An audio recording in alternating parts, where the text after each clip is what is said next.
Vanguarda Comunidade.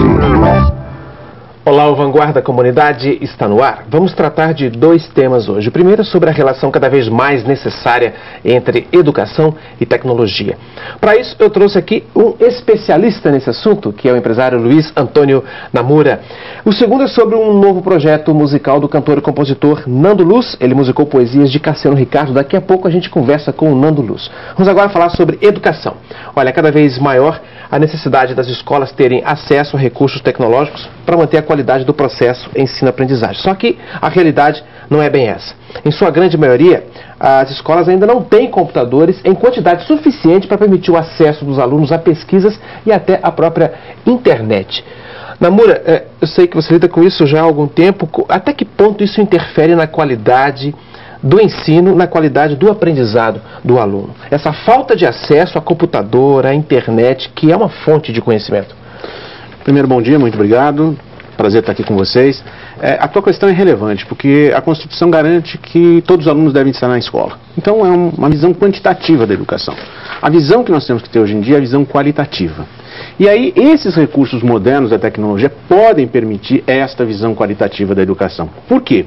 Porque educar é mais do que apenas transmitir conhecimito. Eu costumo dizer, Abranches, que essa função utilitária da educação é a que foi perdida. Ou seja, para que serve aquilo que eu estou aprendendo? Quer dizer, a pessoa vai para a sala de aula, entra lá em contato com o professor, olha para aquilo e não vê fundamento daquele conteúdo na vida prática dela, sem falar que perdeu até o prazer de estar em sala de aula. E prazer é fundamental para tudo que a gente faz na vida. Então, essa função de transmitir conhecimentos é uma função importante, nobre, mas não pode ser a única. Nós temos que agregar a isso, por exemplo, a criatividade. Como desenvolver a criatividade no aluno? E aí o computador entra como recurso, mas como meio, não como fim. Não há que se usar o computador apenas para ensinar um código para as crianças, e sim utilizar o computador como um meio para atingir um objetivo nobre. Por exemplo, ampliar a criatividade das crianças. Elas têm muita. E a gente, às vezes, acaba tolhendo por um processo educacional que já está arcaico. Eu fico imaginando assim, aqueles professores... A gente é assistido, este programa é muito assistido por professores que querem encontrar caminhos diferentes para trabalhar dentro de sala de aula. E às vezes eu vejo, ouço na rua, converso com professores e professoras de ensino fundamental que não têm essa ferramenta para poder trabalhar. Tem a criatividade, tem a origem, boas ideias, mas não tem como colocar em prática isso daí.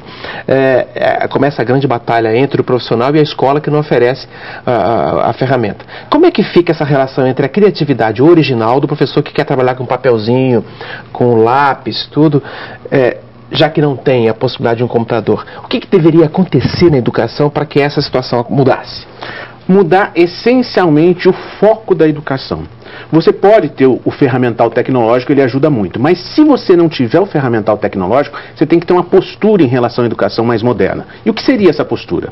Na escola que nós estudamos, normalmente o professor dava uma solução pronta para um problema que o aluno não possuía. Quando nós invertemos isso, damos um problema para que o aluno busque a solução, você está a meio caminho de fazer uma educação de qualidade. Porque nesse ato de buscar a solução, você desenvolve o que é mais nobre no ser humano, ou seja, o cérebro.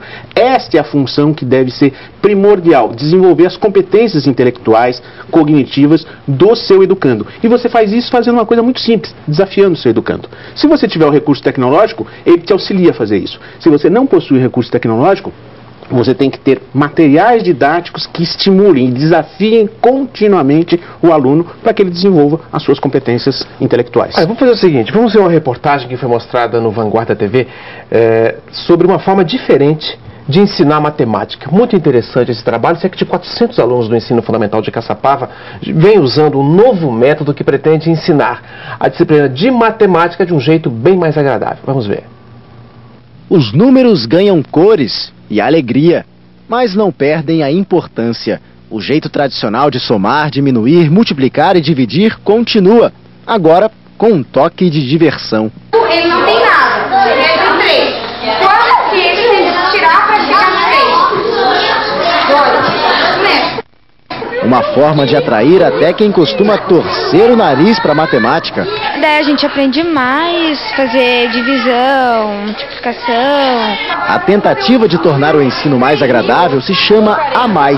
A metodologia criada por um matemático americano dá valor ao raciocínio, em vez da famosa decoreba. aqui eles primeiro abordam o jogo, o legal, o gostoso da aprendizagem. Quando vem a atividade escrita, eles acabam fazendo como uma coisa natural. Vem em decorrência do jogo e acaba virando uma brincadeira também. Essa escola de Caçapava é a segunda da rede municipal no Brasil a usar o novo método. A outra fica em Taboão da Serra, na Grande São Paulo. Já são 800 alunos aprendendo, sempre com um professor para cada 10 estudantes. Em sala, uma forma mais lúdica de ensinar matemática. Fica mais fácil de sanar as dificuldades que ficaram realmente, as defasagens que eles vêm trazendo, né? Achei excelente. Nos jogos, os alunos entendem que a disciplina está além da sala de aula. Quando eu vou para a escola, eu tenho que ver a hora. Quando eu vou comprar pão, eu conto o dinheiro. E se as brincadeiras distraem, facilitam na concentração, quando o momento é mesmo de aprender. Ajuda nas provas que tem aqui na escola e para passar de ano. Pois é, a gente está vendo aqui, ó, que trabalho interessante, né? Caçapava é a terceira cidade do país, a Ademir falou segunda, mas já teve mais uma, que é Atibaia, parece-me que também implementou esse, além de Taboão da Serra e Caçapava, Atibaia também colocou essa atividade em prática. Qual o impacto, na sua opinião, Namura, que um programa educativo como esse pode provocar no aprendizado dos estudantes? A gente viu ali a menininha dizendo que, opa, agora já fiquei atento, vou sair de casa, vou contar o dinheiro que eu tenho para ir na padaria, vou ver a hora. Ou seja, ela está lidando de uma maneira muito mais interessante com os números na vida dela. O impacto é fantástico por um aspecto relevante. Ela leva este conhecimento para a vida. Nós temos crianças que, por exemplo, utilizam isso para ajudar o pai e a mãe, que tem um carrinho de cachorro-quente e acabavam tendo prejuízo nessa atividade por não saber utilizar os números adequadamente. Então, quem não sabe minimamente contar, ler e escrever, está fora do mundo atual. Então, um programa que permita que essa função utilitária, ou seja, utilizar o aprendizado em sala de aula para o dia a dia na vida, ocorra, é uma função que me parece nobre e indispensável para colocar o país na situação que nós imaginamos que ele deva estar num futuro breve. Eu fico imaginando essas crianças no mercado competitivo de trabalho que a gente tem hoje. Como é que você avalia a diferença entre uma pessoa que chega para fazer um teste de seleção numa empresa e depois de passar por todos os processos fica disputando com o outro a única vaga existente? Um aluno vindo desse tipo de formação, qual o diferencial, na sua opinião, de uma pessoa que aprendeu dessa maneira para aquela outra pessoa que aprendeu de uma forma tradicional, linear, de uma forma em que o conhecimento chegou, foi enfiado na cabeça dela e ela vai usar de uma outra maneira? A diferença básica é que uma aceita novos desafios e resolve problemas. E é isso que a sociedade busca hoje nas pessoas. Pessoas que resolvam problemas e não apenas que transmitam conhecimentos que receberam e que acumularam. Então a diferença é quem resolve problemas contra quem não resolve problemas. E nesses testes, nessas seleções para a vida, normalmente os entrevistados são colocado a eles problemas inusitados que eles não viram na escola. E aí um cérebro mais desenvolvido, um cérebro que sempre foi desafiado, está apto a receber novos desafios e resolver as questões que são propostas. E um cérebro que sempre a ele foi dado tudo pronto, preparado, não está apto a isso. Aí é o diferencial. Não foi treinado para isso. Agora, para encerrar nossa conversa, é uma questão que eu acho importante, que é o aprendizado de uma língua estrangeira. Qual é, na sua opinião, a contribuição que esse ferramental tecnológico pode trazer para uma escola no ensino de uma língua estrangeira, que é fundamental hoje para a competitividade, para a empregabilidade dessas crianças que a gente viu na reportagem? É muito simples. O ferramental tecnológico, ele cumpre duas funções que normalmente nós não conseguimos ver. Nós aprendemos português dialogando com os nossos pais, nossos amiguinhos, nossos irmãos da mais tenra idade até os 6 anos de idade. Após isso, nós fomos para a escola e nos ensinaram o código, a gramática, coisas desse tipo. Este modelo mental de escutar e repetir é fundamental para se aprender uma segunda língua.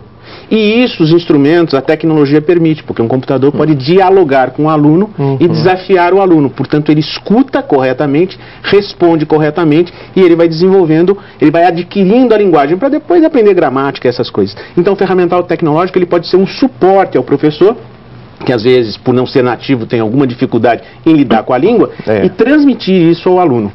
Essa é a ideia. Luiz Antônio Namura, empresário, especialista em relação de tecnologia com educação, muito obrigado pela sua presença no nosso programa. Eu tenho certeza que esse tema vai ser discutido nas salas de aula, nas escolas, nas direções, para que isso possa mudar bastante o panorama da nossa educação. Muito obrigado pela sua presença aqui.